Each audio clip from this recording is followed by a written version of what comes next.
Isang reporter na naman ang natagpuang tanga. So panoorin natin, guys. Bakit naman gagawa ng usap ang asawa ko? Para lang makakuha sila ng ipupukol sa akin? Pero hindi Ganyan ho, nakarumi. hindi ho ba dapat, Senator, manggaling din sa inyo ang delikadesa na, uy, yung asawa ko, ano nito kumbaga nagsiservisyo dito, meron siyang, kumbaga, transaksyon dito, hindi kaya marapat na ako dumistansya muna? Sino? Sino di distansya?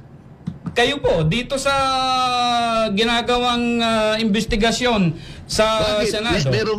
Meron ba akong kinalaman dun sa mga insurance companies? Delikadesa nga po, Senator, kasi misis nyo po yung nandun. Siyempre may kukunik-kunik na ho yan.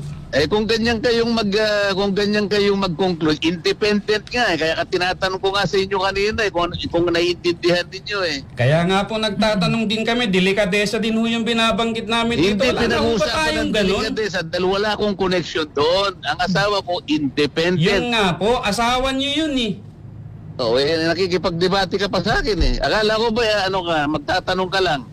Nagtatanong din po kami, pero ipupoint out ko rin po yung Kapag argumento sinasabi namin mo dito. kasing delikadesa, parang may connection ako Wala nga Naintindihan mo yon? Sige sir, salamat na lang po. Tanga. Aray ko. Gago!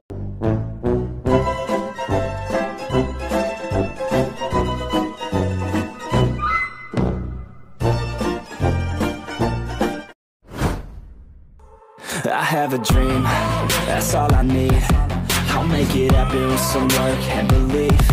Know what I want, so I'll take it on. I've made mistakes,